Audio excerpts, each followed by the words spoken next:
they said you are the highest moneymaker mafia boss outside of Al Capone. You were making 6 to 8 mil a week. I never aspired to be a made man. I was 17 years old when my dad drew a 50-year prison sentence. My best friend was walking me into a room, but the setup was bad. Yeah, I'll be honest with you, I might have gotten killed that night. So there's a lot of people I sit down with and I meet, but Michael, I have to tell you, you're one of the most fascinating people that I've been looking forward to sitting down with. And you had Nicky Eyes. What's up, guy?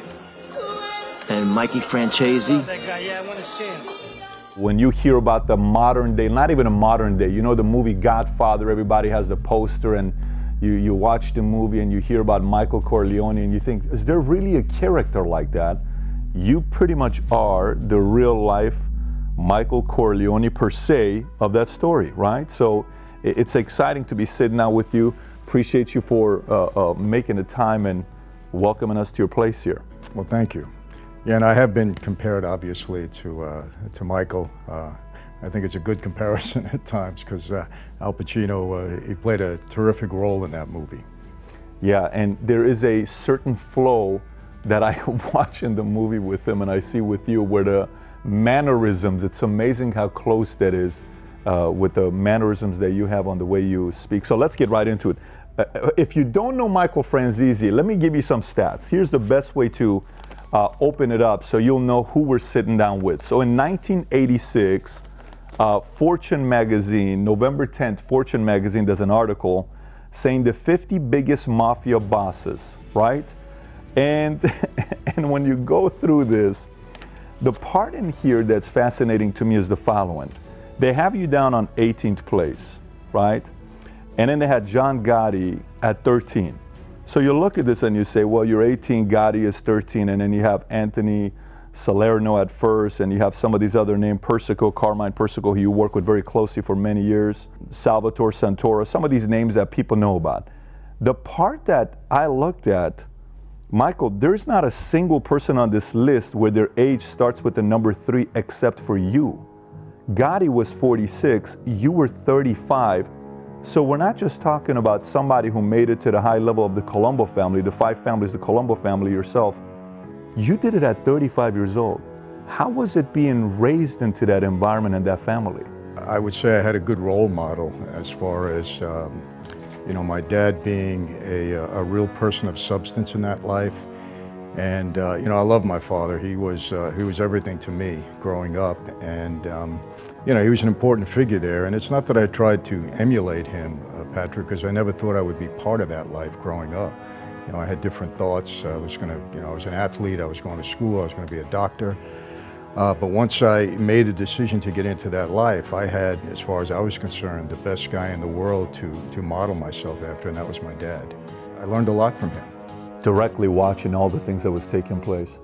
Yeah, just the way he carried himself, the way people respected him, the respect that he had for my mother and my sisters, and just the way he carried himself, And he was a man's man. And, from the time I was 5 years old, my father drummed it into my head, Michael, you have to be a man's man. That's the standard in life you have to live up to. He, in many ways, formed the person that I became later on in life. He had so much street credit that you can tell if somebody did something to you and they knew who your dad was, there was a line, like you couldn't mess with it. How was it being raised in that environment? Well, it was different. I always tell the story. I was an athlete, and baseball was really my sport, and my dad would never miss a game, no matter what he was doing, mob business, legit business. I'd be playing ball, he'd show up. He'd always come to the field late, and he'd pull up in a big black Cadillac or a black Lincoln. He'd get out of the car dressed sharp in a suit, and he'd always have 5 or 6 guys with him because he never traveled alone. And I'd be up to bat, and they'd walk out on the field, and the umpire would take one look at him and never call strike 3 on me. So, it had its advantages, being Sonny Francesi's son. He was just a great father, and obviously I knew there was something different about him, but my dad never spoke about it in the house. Really? Never. So you didn't really know fully what was taking place? Never from him. I knew because he was such a high-profile figure that we lived in an environment where law enforcement was around us all the time. And he was under surveillance from 5 or 6 different agencies, from the feds right down to all the state and locals. So they would park cars around our house and follow us wherever we went. And I viewed them at that time as the enemy because I viewed my dad as my hero. And so I knew who he was. I obviously read the papers. He had a lot of press. And I observed things, but never from his mouth. He would never bring it into the house. In the house, we were just a family. That didn't exist. Isn't that interesting? Yeah. There are 6 areas I'd like to touch up on here with you. One is story, on how that life was. 2, how the game, because you wrote a book, I'll Make You an Offer You Cannot Refuse, the game between what you had to experience and how similar that is on the corporate side. I think there's a lot to be learned from the entrepreneurs who watch this. How to identify a consigliere. I really want to stay on that because what it means to be a consigliere, how do you identify it? It's a very fascinating way you talk about it in the book. Human nature, how do you read through the BS and how do you read through some people that are trying to take advantage of you? What are some of the things that you saw? And then some side questions about characters and then some fun questions at the end that we'll go through. So why don't we get into it as far as when you knew and you said, I want to get in, how did you get into the whole, family, I want to become a made man? How did that whole experience take place with you? Patrick, I never aspired to be a made man. I was on a different path in life, but I was 17 years old when my dad drew a 50-year prison sentence and went off to serve his federal time. And I sat with my dad. I visited him in the federal jail before they shipped him off to the penitentiary. And he said to me, Michael, I'm innocent. I didn't commit this crime. He was alleged to have masterminded a nationwide string of bank robberies. He said, I never knew the witnesses. I'm not a bank robber. The witnesses were all drug addicts, junkies. And one thing I knew, my dad hated anything to do with drugs. My whole life he preached against drugs. He would make up stories about drug addicts to scare me never to take drugs. So I knew he would never bother with people like this. So I believed him. And when he went away, Joe Colombo, the boss of our family, who we were close with, he kind of took me under his wing because my dad was his underboss. And I started to meet a lot more of my dad's friends, and they were influencing me. Mike, what are you doing going to school? I was a pre-med student at that time. Shortly after that, if you don't help your father out, he's going to die in prison. So I went to see him in Leavenworth and I said, Dad, I'm not going to school. You're going to die in here if I don't help you. He didn't want that. He kind of argued, no, I want you to go to school, get an education. I said, Dad, it's too late. My mind is made up. And he said to me, if you're going to be on the street, then I want you on the street the right way. In his mind, the right way was to become a member of his life. And he proposed me at that point for membership into the life. And the interesting thing, Pat, my father, even at that point, never told me what the life was about. Because you're not supposed to talk about that life with anybody outside of it. And he wouldn't violate that policy, even with me, his own son. My dad's a good soldier. He just said, go home, somebody will be in touch with you, do whatever you're told. It was kind of on-the-job training. And 2 weeks later, I sat with the boss and, he ran things down for me and told me what to expect. And for the next year and a half, I was kind of a recruit where I kind of learned the life, how to do anything I was told to do to prove myself worthy. And then Halloween night, 1975, is when I was formally inducted into that life. You remember it vividly? Vividly, yeah. And what was that process like? Was there a ritual? Was there an experience you had to go through? Very, very solemn ceremony, very serious. 6 of us walked into a room individually towards midnight that night. It was a very secure setting, obviously. I walked into a room, the boss was seated at the head of like a horseshoe configuration, the underboss and the consigliere to his left and right, and all of our capo regimes or captains were alongside of them. And I walked down the aisle, stood in front of the boss. I held out my hand. He took a knife right here, cut my finger. Some blood dropped on the floor. This is a blood oath. I cupped my hands. He took a picture of a saint, Catholic altar card, put it in my hands and lit it aflame. It didn't hurt. It burned quickly. It was just symbolic. And he said, tonight, Michael Francis, you are born again into a new life, into La Cosa Nostra, this thing of ours. Violate what you know about this life, betray your brothers, and you will die and burn in hell like the saint is burning in your hands. Do you accept? Yes, I do. And that's it. That's the ritual. It's Wow. short and sweet, but extremely serious. Now, there was 6 of you. 6 of us. We went in individually. You take it alone. Got it. And then out of these 6, apparently you're the only one that's alive. They're all dead. They're all dead. Not one of them died of natural causes. Every one of them were murdered. Wow. So why are you still here? Because if you read the story and you put yourself out there, and it's not like you went and you ratted people out or you became an informant. There's nothing there that people will say. Even some of the guys that were upset that you stepped away, they don't call you informant. They just say, you know, it's impressive to see that he was able to make it and we're proud of him. Even some of your enemies are saying good things about you. How was that process for you? You never hear somebody survive when they leave the family. How did that happen with you? Well, you know, Patrick, I didn't have any grand plan because there's no blueprint to walk away from that life, not enter a program and survive. And, you know, I'm only saying this because it's a fact. I don't know of anybody else that has done that successfully, especially at the level that I reached, because I was at a pretty high level. You know, I didn't know how it was going to work out. I knew that when I walked away, people were going to be very upset. You don't walk away from that life. You're not allowed to renounce it. And I had a lot of trouble as a result. But, you know, for me, there's two sides of this. There's a spiritual side, obviously. I'm a person of faith. And the bottom line for me is I believe God had a different plan and a purpose for my life.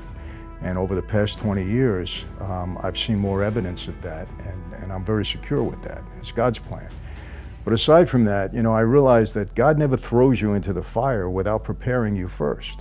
So I spent 20 years in that life at a very high level, and I was a good student of the life. I observed and I watched, and I reached a certain level there. So I knew I had to make changes. You know, one of the horrors about that life, and I don't know if you know this, but you might be in trouble, in serious trouble. Your best friend walks you into a room, you don't walk out again. And unfortunately, I've experienced that in my life with other people. And so I said, okay, they're not gonna walk me into a room. They're gonna have to work to get me. I moved out of New York. I would have never made it in New York. I moved way out across the country to California. It's one thing to try to walk somebody into the room. It's another thing to send a hit squad to try to get somebody who knows what's going on. And I never put a house in my name, no utilities. I never went to any nightclubs. Bad place for me. I know who hangs out there. Somebody sees me, they make a call to New York, they want to be a hero. I walk in the parking lot, boom, I'm gone. I stopped creating patterns in my life. I never went to the same restaurant every Tuesday night. I never walked my dog every morning at 7 o'clock. So if somebody was scoping me, they had a tough time in figuring out where I was. And I was very disciplined in that, very disciplined, because I never sell my former associates short. There's very capable guys there. And then what happened, I just outlasted everybody. I mean, who went to jail, who got killed? We had a big war in our family in the early 90s. About 13 guys got killed. Another 20 or something went to jail for life. And I just outlasted everybody. And you know, the major thing for me was that I never testified against anybody. I didn't send anybody to prison. I didn't put anybody in trouble. Had I done that, it would have been a lot worse. It would have been a lot worse because some people had personal feelings against me. Because when I left, you know, look, I was making a lot of money. A lot of people were earning with me. And when you shut that off, people get upset. And they resented that, you know, especially my boss at the time. But the fact that I didn't hurt anybody over a period of time, that really went in my favor. And listen, you know, there's no guarantees. You know, I'm still careful when I go to certain places. Still till today? Oh, yeah. Really? So the level of paranoia is not gone? It's not paranoia, and you know, it's not a macho thing. I don't want you to think that, but I just feel very secure. But, you know, look, God doesn't tell you to be stupid. I can't go back to Brooklyn and say, hey guys, I'm moving back into the neighborhood. You know, it'd be like thumbing my nose in their face. So I don't do that. But, you know, listen, I'm a speaker. I'm out in front of thousands of people every week. I've signed books for hundreds of people. I don't know who's on that book line. You know, you never know. You know, I'm not a kid anymore. You know, God has blessed me with good things in my life, and I think I'll be around for a while longer. But if not, I mean, what could you do? I mean, that's how I look at things. It seems, Michael, that you're very resolved. I mean, when speaking to you, there's none of it that you're uncomfortable, which is fascinating. But talking about numbers, I don't know if everybody really knows what kind of numbers you were bringing in. The numbers I read about, you were making 6 to 8 mil a week, 6 to 8 million per week, and you were selling $500 million of gas per month. And they said you are the highest money maker Mafia boss outside of Al Capone. I mean, there's a lot of people that are making money with you. How did that happen? People think that mob guys sit around in their social clubs and we start to target different businesses. Well, we're going to take that over, we're going to do this. Normally it doesn't happen that way. What happens is people come to us. People would come to me with all sorts of deals. And it was mostly guys that came inside their company that had a way to make some money, and they figured they can do it with me. I can protect them, I can finance them, we have strength, you know, all that. And that's how this happened in the gas business. Some guy came to me at a very small gasoline operation, and he said, you know, I have a way to defraud the government out of tax on every gallon of gasoline. It was attractive to me because at that time I didn't like the government. And you know, my targets back then were always bigger companies. I didn't go after small stuff. The list of companies I see, I'm like, you didn't go after small. No, I didn't go after small. I figured the ones that can afford it, no problem. And the government was a huge company. So what happened, he had a couple of other wise guys that were kind of trying to extort him in his business. And I was able to solve that for him. And then we went into business together, and I'll tell you how it happened. I put somebody with him because I didn't know him that well, and I said, I'm going to put this fellow with you. We're going to see exactly what you got going on, and we'll try to figure this out. Well, the guy I put with him was a butcher. He was my butcher. Big guy, had a scar across the top of his head. Big Vinny, we called him. So he's coming to every Saturday. He would bring meat to my house, right? So this Saturday he pulls up, and he's got this big box on his shoulder. And I said, what are you doing with all that meat? Are we having a party or something? I don't know about it. He says, hey, Chief, it ain't meat. I said, what is it? He said, come on in the kitchen. We go in the kitchen. He puts the box down. He opens it up, $280,000. He said, that's the first week's take in the gas business. And long story short, he really got my attention at that point. I grew that 280 into, at times, almost $8 million a week. Per week? Per week, yeah. And basically, you know, devised a scheme, built upon what that little germ of an idea that he had. And we were defrauding the government out of tax on every gallon of gasoline. It was 20 to 40 cents, depending where you were located. The government couldn't figure it out. We had a very efficient scheme put together, and they just couldn't figure it out. We were always one step ahead of them. And is this part of the whole RICO story, which was, you know, kind of linked to that, where corporation after corporation after corporation, and then the last one, you would file a bankruptcy, and this was figured out on how to avoid paying the taxes, which allowed you to kind of compete against your marketplace. So you had guys that were buying 1 million gallons, all of a sudden they're buying 2, 3, then they're doing 10 million gallons from you, and you're one of the biggest vendors to them. Patrick, we would... and you're not even Middle Eastern or from Texas. You know, you're Italian doing this. I had probably 300 gas stations. We had branded and unbranded stations. And what we would do is, let's say it was a mobile station. I'm just picking that out because we dealt with all of them. And we go to a station and say, how much you paying for a gallon of gas? They say, oh, I'm paying $1. Now, how would you like to pay 95 cents? Now, 5 cents is a big saving for them. I said, great. I said, I'll tell you what you do. How many loads a week are you getting from mobile? Oh, we're getting 6. All right. Buy 3 from them, buy 3 from us. We'll deliver in the middle of the night, we'll save you that. By the end of the day, they wanted us to service them all. They didn't want to buy anything from mobile anymore. I said, you can't do that. You got to keep your brand. Nobody can compete with us. And if we bought a couple of gas stations, like I remember one incident, there were 4 gas stations on a corner, big ones. Mm-hmm. We bought one of them, and I went to the other 3 and I said, now here's the deal. I said, I'm going to be the lowest guy on the corner. I said, if you sell for 95, I'm going to sell for 92. If you sell for 92, I'm going to go down to 80 until I put you all out of business. So let's keep it at a certain level, and we don't have to compete. You told them that, so there was a regulated number that we're doing with, so no one's... I said, if you guys stay at this number, you'll be fine. If you try to compete with me, I'm going to knock you out because you can't compete with me. And pretty soon they were all buying from me anyway. There'll never be anything like that again. I don't know if I read this or I saw you talk about it, where one of the guys you did business with, was this the oil guy who for 8 years tracked everything that you were doing, who was actually the guy that ended up becoming the informant that gave the information out that, you know, stopped the entire operation? Yeah, he was my partner. He's passed away now. We never had an ill word in 7 years that we were together. My kids called him Uncle Larry, his kids called me Uncle Michael. But the whole time I was his meal ticket, because he knew if he ever got in trouble that I was the guy that they would want. So he kept a diary on me. He testified against me in one case, a big case with Rudy Giuliani indicted me, and I was acquitted. So the jury still didn't believe him. You're making all the family's money now. They're all kind of happy about you, but at the same time, you know, you're there as well. What happened when all of a sudden you were growing a little too fast? What kind of threats did you start seeing at that point? Were there some people that were power people saying, wait a minute, I don't like this guy having this much power? Yeah, you know what happened? I had a couple of things against me. Number one, I was a younger guy. And the older guys tend to resent you. You know, you're young, you're doing all this, you're making all this money. And that comes with the territory. You can't help that. You try to deal with it as best you can. You know, you're not flaming that fire, so to speak, but it happens. And then, you know, I had teamed up with the Russians. I had all the Russian mob guys in Brighton Beach, Brooklyn, were all my partners, and they were a pretty big crew. And I think it was Newsday, a publication out in Long Island, had written a story that I was becoming so powerful I was going to break away from the Colombos and start my own family. No truth to it whatsoever. It was like a fairy tale, fiction, made up. But it got into people's heads. And, you know, my boss started to question some of the Russian guys. You know, some things started to happen like that. And I knew it, so I was on my guard about it. You know, my father and I discussed it. My dad was always in and out of jail on parole. So when he was out, we talked about these things.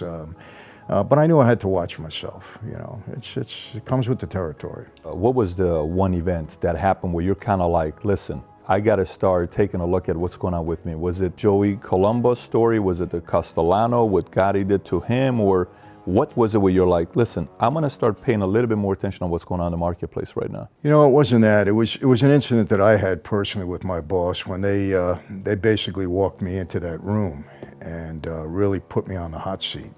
Because there was a story that said that I had stole $2 billion from the government, and I'm handing the family $2 million a week. So, I mean, I got questioned, you know, they were saying, $2 billion, Michael. I said, hey, my answer was, when they write about everybody else, it's a lie. When they're writing about me, all of a sudden it's the truth. I said, come on, man, I'm giving you guys all this money. You don't have to do anything. I'm taking care of everything, you know. I put nobody in trouble. Nobody's on the line here. If anybody goes down, it's going to be me and my crew. I said, well, what's going on here? You know, so I got a little upset about it. And then I was talking to the boss, and you don't lose your head with the boss, but I got a little angry, and then I had to tone myself down a little bit, you know. But that put me on the alert. I said, you know, I got to really watch myself here because, you know, mistakes here you pay dearly for in life. And it kind of just, like I said, put me really on my guard. Yeah, I'll be honest with you, I thought I might have gotten killed that night. You know, the setup was bad. My best friend was walking me into a room. It was a room in Brooklyn. I'll be honest with you. You know, I had to walk out of the car and into that house and that basement apartment. It was probably a 30-yard walk.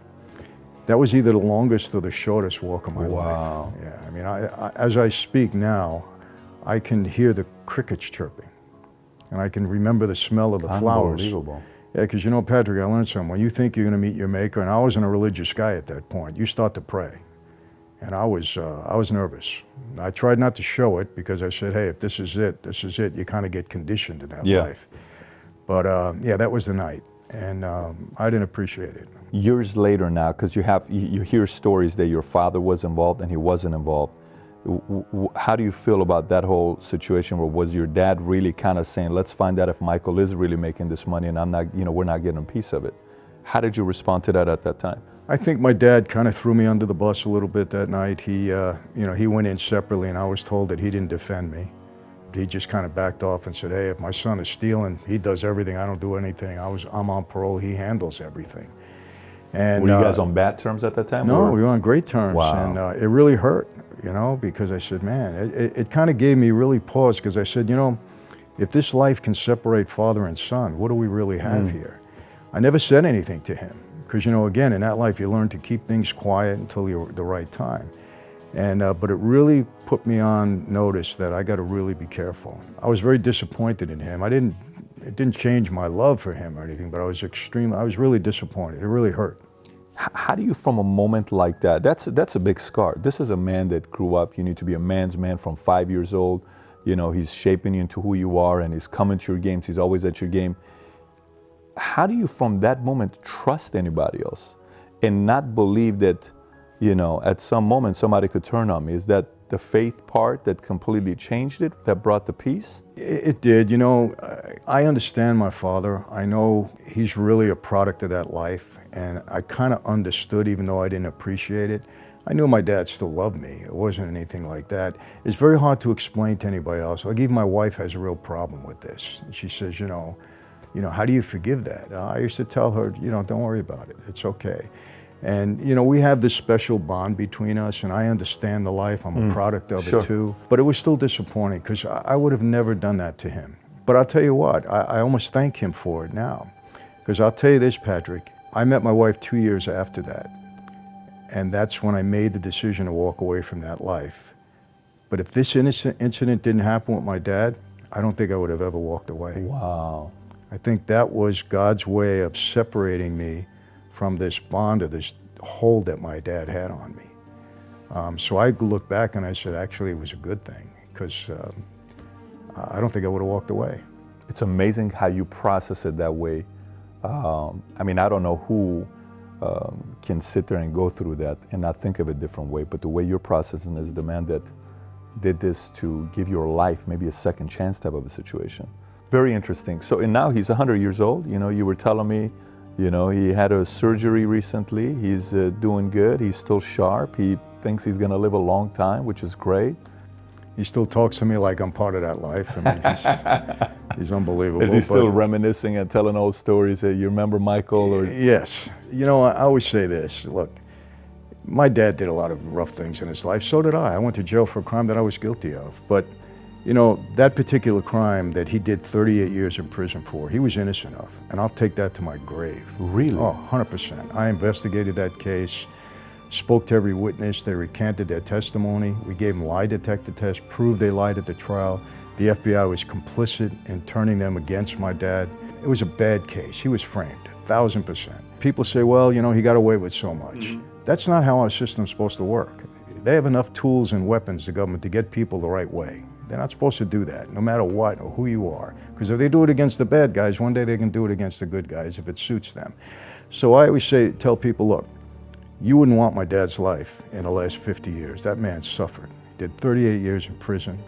My sister died of an overdose of drugs while he was away. My brother was a drug addict. My brother actually turned against my father, went into the witness protection program and testified against him and got him thrown back in jail. My kid brother.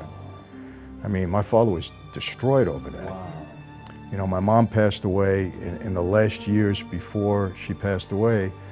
I can only describe their relationship as ugly, because she blamed him for everything. You know, 33 years without a husband, she blamed him for everything that went down. So, I mean, the guy suffered tremendously. And I have a real heart for that. You know, I love my dad, and we've patched things up, you know. It's amazing how, you know, people said I'd never have a relationship with him again, that, you know, when I walked away, and God has brought it full circle. And I found out one thing, Patrick, you have to give children want to love their parents. You got to give them a real reason not to love their parents. Powerful. Absolutely. I'm just thankful that we have this relationship again. So Sparks Restaurant, it's famous for, you know, Paul Castellano, is where he got shot outside by John Gotti and that whole relationship.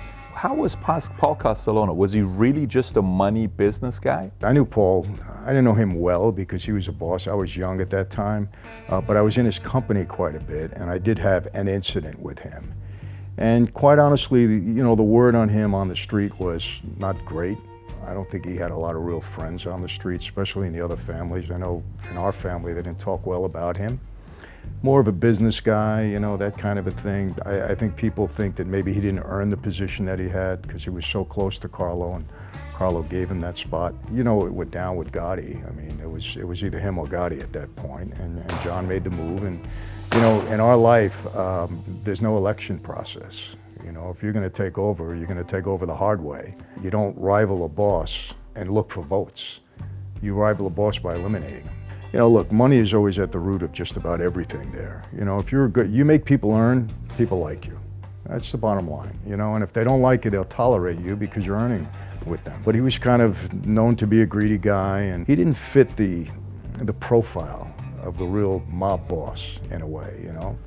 Gotti doesn't make that move on his own. He kind of solicits people, hey, what do you think? He tries to get some support, that if this were to happen, you know, how are people going to react? So he kind of knew how it was going to work out if he took him out. Every time you had a run-in with him, you've had obviously many run-ins with him, you've done a couple sit-downs with him. How was Gotti like, personality-wise? Why did he have this, you know, larger-than-life story, and nowhere near the kind of money you brought him? What made him that special? Well, you know, he fit the Hollywood profile, so to speak. I mean, he had the look, he had the mannerisms. You know, one thing I will say about John, I happen to like him. You know, socially, a lot of fun. We would go in a club, a lot of fun. I mean, he was a good guy to be around. Business, he didn't really understand business. And it was a nightmare dealing with him in that respect, because the one thing about Gotti, in his mind, he always had to come out on top. He could never be a loser, never. So it was very hard to negotiate and do anything. You had to make him think that he won, even if you were winning. It was the only way to get around and get something out of him. So you had to kind of have that mentality going in with him. But it was very difficult to deal with in that regard.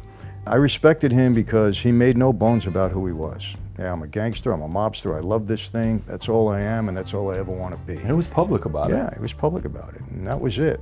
You know, people say he destroyed the life. He didn't destroy the life, you know. I mean, we all destroyed the life, you know. The government just one-upped us with their technology, with the laws, with the informants they had. I remember reading this where you said, when you went to prison, they didn't bother you. When he went to prison, he got bullied in prison.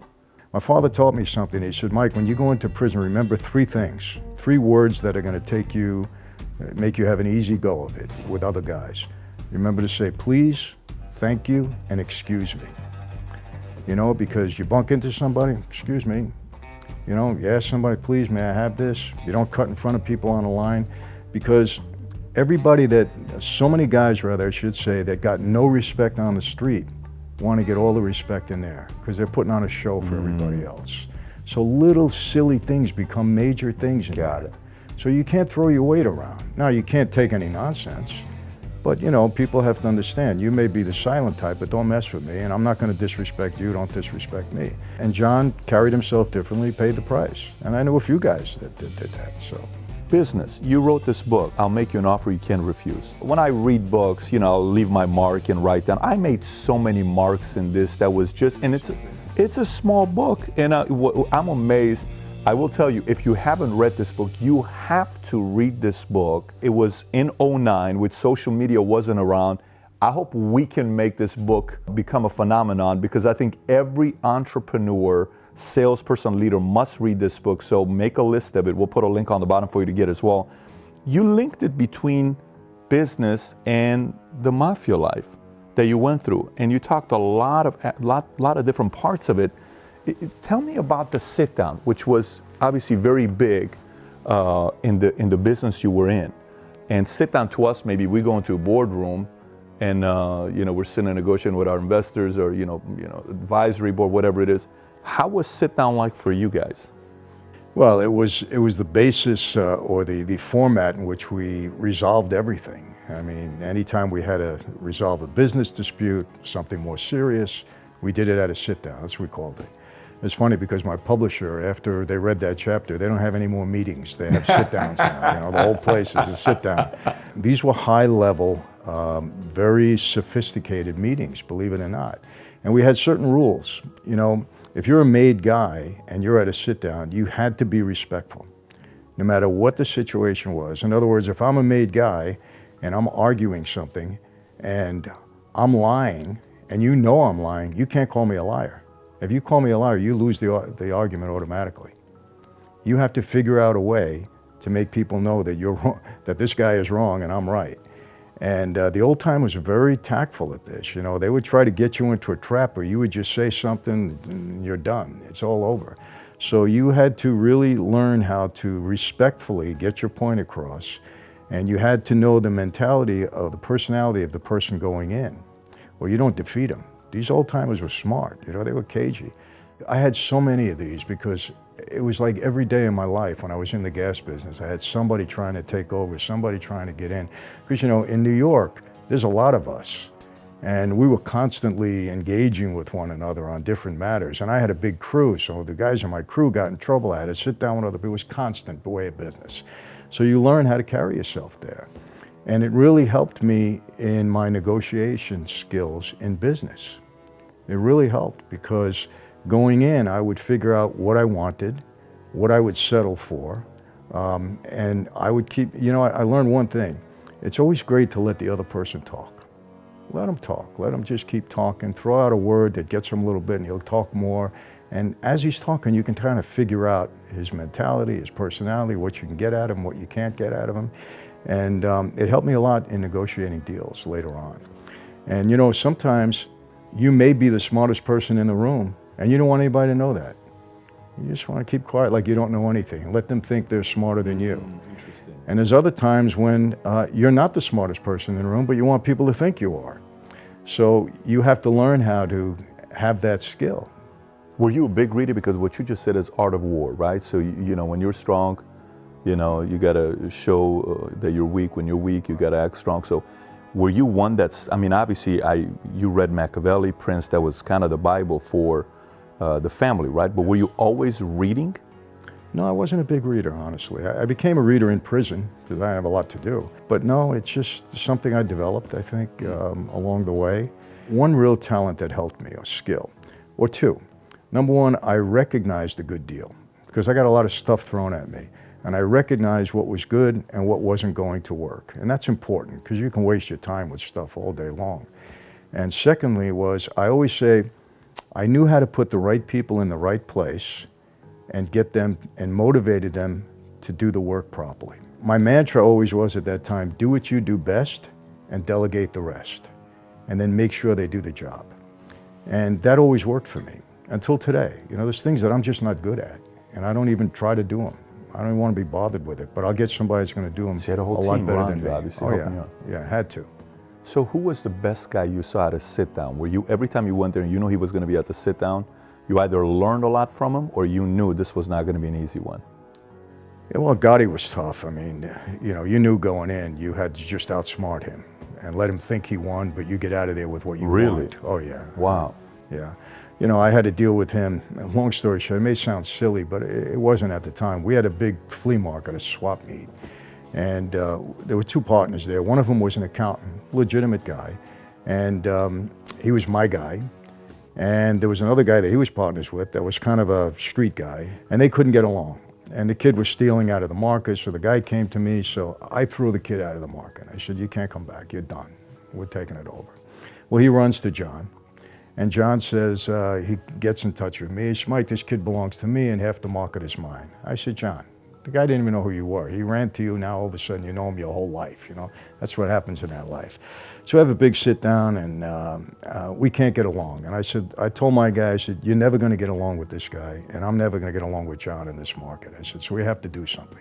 Either we're gonna buy him out or he's gonna buy us out. So I knew at the time that he would never stand for me buying him out. Never. Pride. Yeah, pride. So I had to have him buy me out. But if I told him to buy me out, he wouldn't buy me out. So I went in there and we sat down. I said, John, I'm buying you out. And the first words, it's like I knew, you don't buy me out, I buy you out. I said, no, I'm buying you. We went back and forth. Finally, I gave in. I said, all right, buy me out, you know. So he buys me out. You know, we get out, we share the money or whatever. 3 months later, the market went down. He closed it because I knew what they were going to do. Now, who got the better end of the deal? I don't know, because I know what I got. Who knows how much he got when he busted the market out, but it worked out better that way. But, you know, he thought he won. You know, he could tell everybody he got me out of the market. Meanwhile, I got what I wanted. So that's how you had to deal with him. Very interesting. Anybody else that was very good in the sit down that was a different approach than him? You know, I sat down with Castellano. He was rough. You know, he was more business, but you know, he's a boss, so he can throw his weight around a little bit more, and you had to be mindful of that, you know. But you had to be respectful and just hold your ground, you know. But he was good. He was really good. I sat down with Fat Tony Salerno, who was the boss of the Genovese family. I liked Tony a lot. You know, I really liked him, really respected him. He was very good. The old timers were good. The younger guys, not so much. But, you know, I had an advantage. I mean, I always had my father, you know, early on was my mentor, so he kind of gave me clues as to how to go in and win, and he was good. 35, it's like you were the LeBron James of the era, right? I mean, you were the youngest guy. I mean, it's 11 years is the difference to the second youngest guy, and that's Gotti, and you're doing it at 35, sitting with these powerful guys negotiating. Michael, how was compensation figured out? Okay, 40 cents, I'm bringing 500 million gallons, 6 to 8 million a week. How is the money spread? So the soldiers, you know, and then you got, how was that spread? Was there a arrangement that was, everyone knew how the numbers would be, it's 10% here or 5% here, 20% here, or would everything vary and nothing was really a steady number that would always be there? I had my own formula, and I discussed it with my father, and we came to this conclusion. If it was a legitimate deal, I didn't have to give anybody anything. was my deal. Like I had a couple of automobile dealerships, I had a movie car, I had a lot of stuff legitimately. That was mine. So if you started and nobody else helped you start, it's 100% yours. It's mine. And you don't have to share any of it. No, unless I took them in as a partner, Got and it. they gave me money or Got whatever. it. No, it was totally mine. Got So it. my legit stuff was mine. The street stuff was different. Like when I first got involved with the gas business and I knew what I had, I went and see my boss. I sat down with him, I said, Junior, I'm onto something, it's Persico. I said, I'm gonna show you more money than you ever seen before.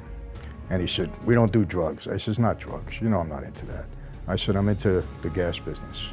I said, but here's the deal. I don't need you to do anything, but when other families learn of what we have, everybody's gonna wanna get involved. I said, as soon as that happens, we're gonna blow it. I said, you gotta keep this within the family. I said, if we have an argument, you gotta make me win. You gotta make me win. Don't play politics, nothing. You do that for me, and I'll show you more money than you ever saw before. And he said, show me. And I'm starting to bring him every week. All he had to do was sit back. I didn't ask him for anything, right? But every time we had a sit down, I had to win. Now I'm bringing him $2 million a week. That buys a lot of loyalty. And my formula was, if I brought the deal in and I didn't need anything from you, you got 25% of anything. 25% goes back to the family. Got it. If I needed you in some way, like I had to have money from you or whatever, that was different. Then we maybe you're my full partner. So the Everything was override different. was a 25% override. 25%, that was my deal. And I was a captain, so there was nobody between me and him. So I gave it to him. Like if I was a soldier, I'd have to give it to my captain then would give it to him, and they'd work it out. Once you're a captain, you only report up, right? There's nobody Report else directly between. to the boss. You talked about consigliere, right? Counselor. I can tell you I am where I'm at right now because I've had some amazing advisors in my life. I can't even, we were talking about Dudley earlier, we were talking about certain, Tom and some of these other guys that have affected my life. How do you know who is a consigliere where you can open up with? Like in your world, that's a big part of your life and your business. So how do you identify one, and when do you know this is going to be the guy that I'm going to go to? The consigliere is an official position in our life. There is a for every consigliere. made man or for? There's one consigliere in every family. And the consigliere, his official position is that he is the liaison between the men and the boss. In other words, in that life we're told this, everybody is equal. You may be the boss, but you're still equal. You don't have better rights than the soldier. We're all made guys, we're all equal. You just happen to have a different position. You're in control, but we're equal. You can't violate a soldier's rights either. So if a soldier has a problem, maybe with the boss or something, he's supposed to go to the consigliere, and the consigliere straightens it out with the boss. That's in theory how it is. In practice, it doesn't work that way because the boss appoints the consigliere. And if you have a problem with the boss and you go to the consigliere, you're probably going to get killed or get in trouble. Got it. So you never said anything to the consigliere. It was kind of a nonsense position, And usually it was a guy that the boss respected that he would run things off of, and they'd discuss things together and figure out what they have to do in any situation. You didn't have an individual consigliere, but the guy that I trusted the most and talked with was my dad. If I had something that I thought I needed advice with, I talked to my dad. It was immediate, yeah. That was it. It's good to have that one person there that you could go to and say, look, especially my dad, because he knew the life so well. What made a very good consigliere? So if you were to say, here's what makes a very good consigliere, what would you say it was? Wisdom. He had to know the life. He had to have good discernment, on how to figure things out. He should be a cool-tempered guy, and he should be sincere, and not have his own personal agenda. That's important. But that's rare. I'm telling you, it's rare in that life. There's so much politics that goes on there. You really had to be careful. What was the benefit of being a consigliere? It's a high position. The underboss and the consigliere were kind of equal. Really? Really? Wow, so that much of a respected position. So let's transition to human nature. What were some of the things that you learned where you would go and have a sit down or you'd meet with people and you would say, I don't know if I feel comfortable with this guy. I don't know if I trust this guy. I feel comfortable trusting this guy. Was there a methodology that you eventually put together or was it still an intuition type of thing when you were reading people? It was more intuitive, I would say, because everybody was so different. And obviously, if you had experience with somebody more than once, then you know, all right, I know what I'm in for with this guy. But it was more intuitive, because again, with me, I had so many, you know, with so many different people, and I pretty well knew, you know, when you start to get some experience in that life, you know right away, you know, when somebody's out to get you, and so to speak, you know, they're looking to, you know, not make things turn out for you well. You know, you just deal with it. Because I would assume probably a person who ends up becoming a boss in that world, you have to be very good in human nature. You know, you got to be able to figure it out and see who's, even if you have a sit-down, you're sitting there, you're looking at this guy saying, that guy's not on my side, this guy's on my side, that guy's in the middle, this guy. There was a lot of that probably going on all the time. Yeah, you know the problem though, Patrick, with that life, you know, that life is like, it's like a wheel turning around. And the guy that's on the bottom today can end up being on the top tomorrow. And you always had to be mindful of that. So, for instance, you know, in Gotti's case, you know, he could have had a soldier close to him that was a nobody, really. And then all of a sudden, Gotti's the boss, and now this guy becomes somebody. So a guy that you didn't have much respect for, now you better respect him. Got it. So, because of that, you always tried to treat people the right way. Yeah, because you never know, you know, where that guy's going to be the next day or the next week, and then he's got it in for you, and then you got a problem. That is very interesting when you think about that, because that guy comes up, the influence is going to be with him, right? So let's transition into some interesting characters. So Rudy Giuliani, right? He's coming up, right, and he wants to clean house. Is what he wants to do. Rudy says, a guy who wrote a book, Man of Honor? Man of Honor. Man of Honor. Who is the person? Bonanno. Okay, so he writes the book, and then he gives the blueprint to them to know what the RICO game was, and he puts that together, and they had the best FBI agent at that time, some guy named Lindley or Lynn, you know, that he knew how to go and create informants, and he goes and figures out with the Green Reaper, the Scarpa, I think. So how, is that really truth to that, or is that more? Okay, I don't believe any of that. I mean, Giuliani says that the reason he had a position in Washington, D.C. in the Department of Justice, and his story was that Joe Bonanno wrote this book, and he, being an Italian-American, Giuliani, was so insulted by this book because he made the Mafia out to be like a family, like it was a very legitimate, great thing. And he was so insulted by it, Giuliani, that he had to clean house because of it. And that's why he came to New York and became the U.S. attorney there, so he could attack the mob and clean house. I don't know if I believe that. I think he was an opportunistic guy, and being a U.S. attorney in Manhattan is an extremely prestigious position. And he picked our guys to go after and build his career at that point in time. And he did a great job of it. I mean, let's face it. He has that reputation till today, you know. I mean, he was very capable at what he did. The racketeering, the RICO statute, had been on the books for over 10 years when Rudy came in, but nobody ever used it. He learned, or he saw how to use it effectively, and he started using it against us, and it was designed to be used against us, but nobody ever did it.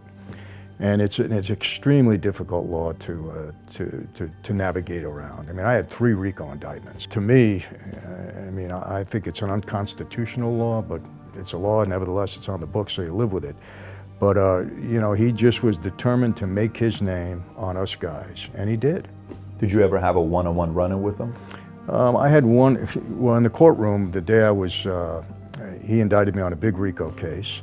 And the day of my arraignment, he was giving me bail, and he came up to me and he said, Francis, if I convict you on this case, I'm going to give you double what your father got. You're going to get 100 years. And that's the kind of time they were giving. Told me straight out. And I said, Rudy, I beat you guys 3 times already. Let's go for round 4. I told him, you know, I was kind of arrogant back then. But, you know, I was on trial for several months, and I was the lead defendant, and I was acquitted in that case. Some of my co-defendants were convicted. They got 30 years. So I would have probably got at least 50 if I lose that case. So to say that I won that case was a blessing is an understatement. Wow. I'd still be in prison. Wow. What do you think about Rudy today? What do you think, like when you see Rudy today on TV? I mean, I saw news was on. So when you watch TV and you see him, how do you look at him when I'm okay with him. I mean, it's not personal. I actually saw him one time. He actually he said some good things about me later on. Because when I was walking away from that life, most of the people in government said, it's a fraud, he's not really walking away, and he's pulling a scam over the government like he did in the gas business. Everybody said that. But Rudy said, you know what? He's a pretty smart guy, and he knows his life is on the run, and I think his walking away may be genuine. He said that early on. What year was it? Was it in the 90s? Yeah, it was in the early 90s, I think, when that. Yeah, he came in, he said that. Very interesting for him to say that. But listen, he's a very capable guy. No question about it. I will tell you this, I thought he was a great mayor in New York.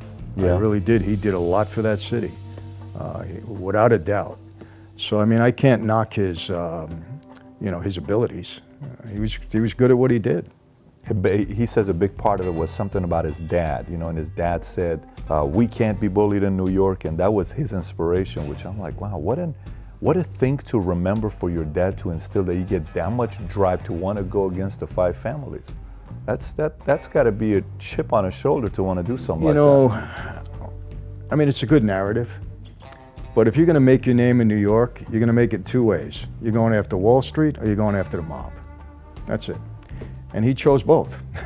Let's face it. I mean, he got Boesky and he got, what's his name, the other big guy, I forget it, Milken. He got Milken, and he got us. He got us all. So, I mean, but I'll tell you what, I owe a lot to him, and he doesn't even realize this. When I was on trial, Rizzo, my gas business partner, had become an informant. They were creating the case against me in the gas business, and Rizzo was the star witness. Well, when Giuliani found out that they had this big witness against me, and I was on trial, he wanted that witness to testify against me. The problem was Rizzo didn't really know anything about that case. But there was a big dispute, I found out afterwards, between the Eastern District and Giuliani over getting Rizzo to testify, because the Eastern District didn't want to give him up. That was their guy. You know how it is, the government. Anyhow, Giuliani's got a lot of juice, he wins. We put Rizzo on the stand, okay? And we crucify him up there, destroyed him on the stand, okay? Jury didn't believe him, I get acquitted. What happens now? Now the government is scared because I just beat their main witness against me in the gas case. They're ready to throw him out of the witness protection program. Wow. That's what gave me the leverage to negotiate the deal that I got, because they were afraid I was going to beat him again, because I had won 4 cases now. I know they call John the Teflon Don, but I've won 4 cases too. And the Giuliani case was a big loss for them. And if you look back, that was the only case that ended up in an acquittal. He convicted everybody. We were the only ones where there was an acquittal. So that gave me the leverage to go in and make the deal in the Eastern District and only get 10 years. Because that was a bonus back then, only get 10 years. They were giving everybody 50 and 100. You got 10? I got 10. That's amazing compared to some of the other stories you hear about. I'll tell you this, I believe if Rizzo didn't testify in the Giuliani case and I beat him, they wouldn't have made the deal with me. They would have taken me to trial, because it was the gas business. They figured they had me. Wow. And they were going to put me away forever, but they got scared. How much would you have gone? 35, 50? Oh, easy. 50 minimum. Really? Yeah. Patrick, they were giving guys 100, 150 years. Wow. And I'm saying, I'm the youngest out of all of these and guys. They're going to give me 300 years. That's unbelievable. They would have crucified me. When you have time to think and really analyze the way life goes, and you look back and I said, man, all these negatives turned into a positive for me. They gave me breaks that I didn't realize were happening at that time. That's a big part of my faith when I talk to people. I said, the misery that you're going through now might be the blessing for you later on. I said, it happened in my life in more than one situation. My father, betraying me, that later broke that tie that got me out of that life. Because everybody I know, either dead or in prison for the rest of their life. Everybody. So how was I going to walk away? I had a major bullseye on my back. They weren't going to let me go. No way. That is an unbelievable story right there. Like, by itself, that's an unbelievable story. So Rudy Giuliani, what would be fun? It'd be fun to be at a sit down with you, Rudy, and just hearing the conversations now. You're I would love related. that. Huh? I would love it. I would rub it in. I would love to see it. First thing I'd tell Rudy, you know, I'm the only guy to beat you. You know that, right? I'd start it off like that, put him right on the defensive. So some characters, you know, a couple characters that I'm curious about if you ever had a run-in with. Did you ever have any business with Roy Cohen? I did. How was his personality? Because you hear Roy Cohen, the influence with Trump, and you know he was working with the five families, and everybody trusted him because he wasn't leaking any information to anybody. You know the story that he had in the court many years ago that you read about all the time. So how was Roy Cohen? He was respected. But I'll tell you my major Roy Cohen incident. I get indicted in the Giuliani case. Roy reaches out to me. Go to his office, I go see him. He said, I heard about the case. He says, I can get your indictment squashed. Now, Patrick, nobody gets an indictment squashed, not in the federal level, not when you're a target like me. I said, okay. I said, what do you want? He said, I want 250 grand. He says, and I'll make it go away. I said, I'll tell you what. I said, I'm calculating, I gotta go to trial, this and that, and I lose, you know, I'm gonna go. I said, I'll put $1 million in escrow. Okay? When the indictment is squashed, take the whole $1 million. Because I knew it wasn't going to happen. He said, well, you know, it doesn't work that way. I said, well, that's how I work it. I said, I'm giving you 4 times the money. I said, I'm putting it in escrow, take it, squash the indictment, you got it. That was the end of that. He's trying to beat me. Yeah. You know, because then they come up with another excuse. That's Let me right. tell you, we never trusted our lawyers. Never tried. Even the ones we loved, we hated. Well, you know, Giuliani apparently had a great lawyer, but Bruce Cutler. You know who I'm talking? Yeah, Bruce Cutler. I knew Bruce well. Was he? So he also people didn't trust him either. You trust him to a point. Right, because it's money. It's my fees per Yes. hour and the whole. You never, ever admitted to your lawyer, no matter how much you trust him, that you were guilty. Was Roy Never. trusted? No, Really? no. Seriously? He was let me tell you something about their life, and I don't mean this to be offensive. Wow. Anybody that wasn't a made guy, it could have been the President of the United States or the Pope. If you're not a made guy, you're a sucker. Everybody was on the same level. And Roy Cohen, if you could use him, you used him. But did we trust him? Hell no. Bruce Cutler, we use him, everything else, but you don't trust them 100%. That makes sense. I mean, that's just the way we dealt with them. That makes sense. So was Joey Gallo really the guy that that killed Joey Gallo is the guy that did it? Was it validated? It wasn't him personally. Of course, he had the Yeah, but he was behind that. Yeah. that was verified. Everybody knew that was the 100%. case. Was Nicky Black as feared of a man as they paint him out to be? No, Okay. no. I got along well with Nicky. I'll tell you one story though. I went into his. He had a bar, and he was a brutal guy. I got to tell you. And some guy owed him money, and I went in the back with him. He said, "Nick, Mike, come over here." And he was breaking the guy's hands and everything like that because the guy owed him money, And I said, "Nicky, come on, man." I said, "How's the guy going to pay you if you break his hands? Can't even go to work." But no, he wasn't. You got to understand something too, Pat. John Gotti was feared by everybody. John talked a lot, but we all were capable of doing what we had to do. We were only in fear if we did something wrong and we knew we had to be afraid. But because you throw your chest out, you're no more capable than I am. In other words, if I got an order to kill you, I'm going to kill you. I don't care who you are. I have to. Otherwise, my life is at stake. So we didn't fear people in that way. But there's people you don't want to cross. Like Junior, my boss, he was a treacherous guy. I don't want to cross him because I don't know what's going to happen. Was he that bad? I mean, Junior the was stuff you treacherous. read about him is like. They call him the Snake. I mean, he was a treacherous guy. I mean, I liked him. Don't get me wrong. I got along with him, but I knew not to mess with him. So we all had that kind of a fear. You know what I mean? Don't mess because you may walk in a room and not walk out. What made Capone special? That in the community, was it anything significant that? Because they put you and Capone in the same league for the most money made, right? So. Well, listen. What they always said, and I believe it to be, that the gas business was the most money that we had seen since the days of Prohibition. Now, we're not adjusting for inflation. Sure. But, so, I mean, he was an earner. He caught it lucky, like I did, I guess. You know, I found the gas tax. At that time, there was prohibition, and he found the right deal, and he was able to capitalize on it, so. When it comes down to sports, do you think, you know, the whole Pete Rose story and all these things you hear about, back in the days, okay, you think a lot of it still happens today? As far as? As far as, hey, make sure you don't win by 11, you know, make sure you don't pitch the game like this. You do this. I know it happens a lot in a high school and a college level. Do you think it still happens at the highest level?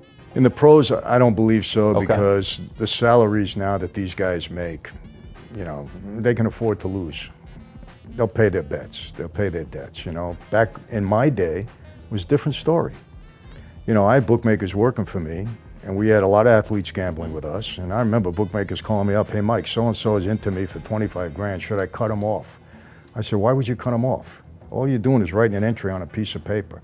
I said, get leverage. Let him get into you for 250 grand, and then bring him to me. The higher the loss, the more leverage you got over the guy, you know? Because they didn't have that kind of money back then. Now, 250 grand, they paid off. What's the big deal? Nothing. You know? No. I mean, look, Michael Jordan is a legendary, degenerate gambler, and I'm not calling him personally. I'm just calling his gambling habit Sure, yeah.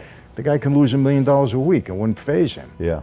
You know, so I mean, you There's, can't. and there's some controversy behind him with the whole, what happened to his dad. Yeah. You remember that whole thing about Yeah. was it not, and Stern told him to step away. But I mean, I don't know the story behind it, but I definitely believe, because I was working with the NBA at that point in time, and they told him to get away. And that's when he went. you definitely believe that. 100% I believe that. And he went and played baseball for a year just to let things die down.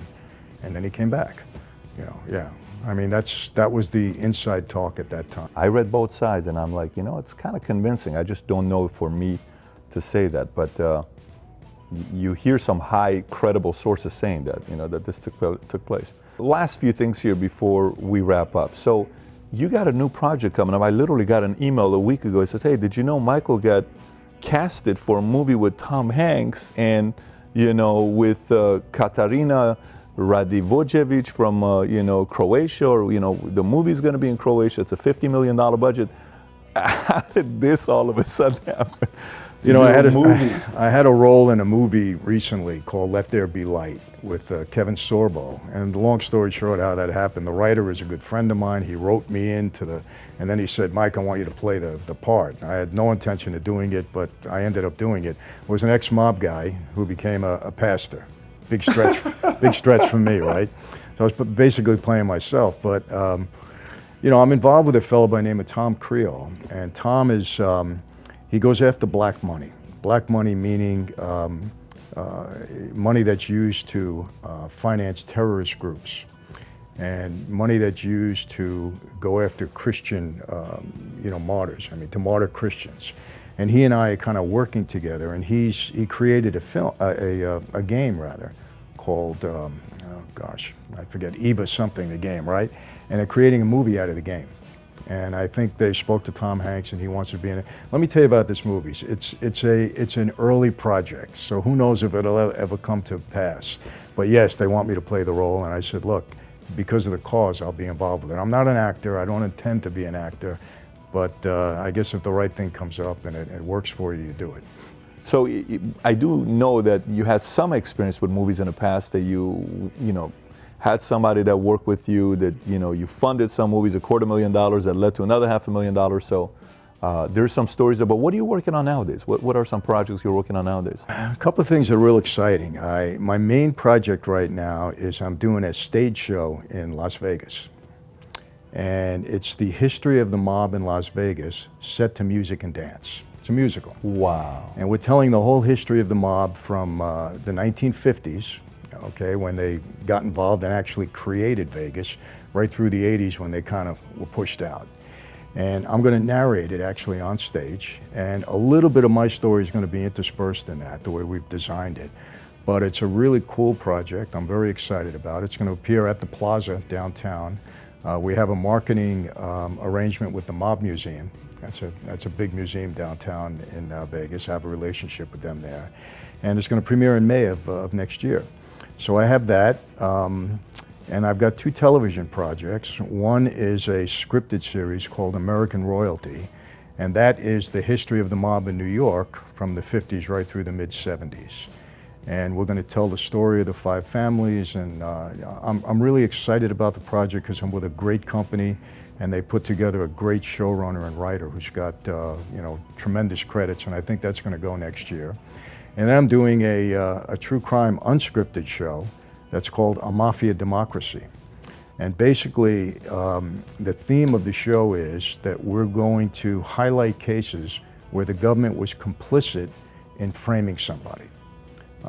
And we're going to be holding the government accountable in cases like that. The first case that we're going to highlight in the first season is my father's case. Wow. We're going to tell that whole story. Unbelievable. In 6 episodes. Does he know about it? He does. And I said to him, Dad, for 50 years you've been complaining that you've been framed. I believe you, a lot of people believe you, but you never want to talk about it on camera. I said, I'm going to do this show. I said, but you have to get on camera, and all you have to say is, I was framed. I'm going to ask you some questions, and you got to cooperate. You know what he says to me? He says, let me ask my lawyer. I said, Dad, you don't have a lawyer. I gave you a lawyer. I said, your lawyer's going to say yes, so you got to commit to me that you're going to do it. So he committed. He said, yes, That's I'll do cool. it. He's never been on camera. My dad has never said a word to the press, has never been interviewed, so this will be the first time. The oldest made guy in America, okay, is finally going to be on camera and say some things. And I said, you don't have to admit who you are, what you did, or what you were involved in. I'm going to get him to do that anyway.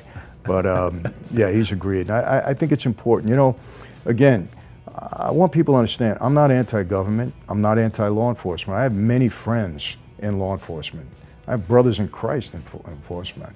And I tell people, I have 5 daughters. When they walk down the street, I expect law enforcement to protect them. Yeah. I'm a friend to law enforcement. But what I don't like is when they go rogue and they frame people and they put people away and they destroy lives. They have enough weapons and tools to play by the rules and go and get people the right way. And most good people in law enforcement feel the same way. So I'm not going against them. But to me, it's an exciting series. It's kind of like, John Walsh in America's Most Wanted. He had a personal stake in this, and I'm going to host that series. It looks like they want me to do that, and hopefully that'll be a success and it'll have the right impact.